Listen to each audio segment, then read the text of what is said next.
Millions of South Africans use minibus taxis every day, even though most people describe them as dangerous. The industry is worth $2.6 billion and makes a valuable contribution to the country's struggling economy. VOA's Carolyn has the story. Milton Dube has been driving a minibus taxi in Johannesburg for the last 15 years. He wears a suit and tie to work. On a good day, he makes 1,000 rand, or $65 US. This is what I call my office. This is what puts food on the table.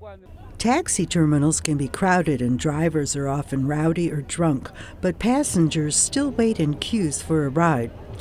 Nearly 19 million South Africans use minibus taxis to get around.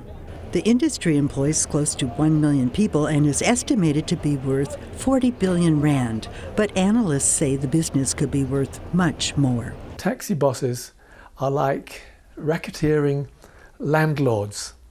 With due respect to them, they don't have a great deal to do with the day-to-day reality of their customers. They're concerned only with the revenue coming in from day to day. Taxi owners are reluctant to say exactly how much money they make or how many taxis they own because they fear it makes them a target. Joseph Mkonza, a taxi owner in Johannesburg, was only willing to say that he employs 100 drivers. It will differ from one person to another. The more you buy vehicles, the more you have more revenue, the more you have more income. And again, at the same time, the more you have expenses. And in terms of the driver's payment, we pay our drivers 20% of the turnover that they've brought. Like in terms of taxes, if a taxi you have managed to make about, say, 7,000 or 6,000 rand per week, then we pay him 20% of 6,000 rand. Owners claim drivers are notorious for stealing the take, and drivers accuse owners of poor pay. Analysts say the industry is underregulated.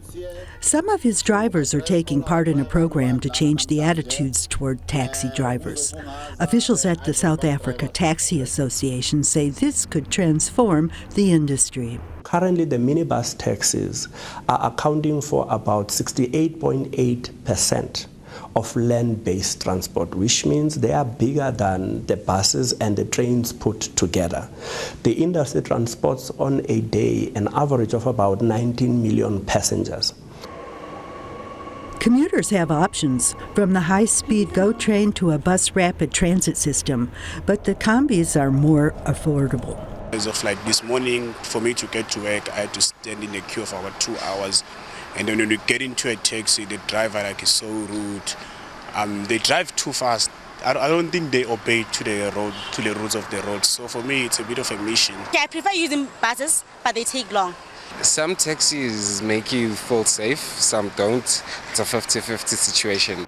Efficient transport systems could save the world's cities up to $17 trillion by the year 2050, according to a report by a project called New Climate Economy. Carolyn, VOA News.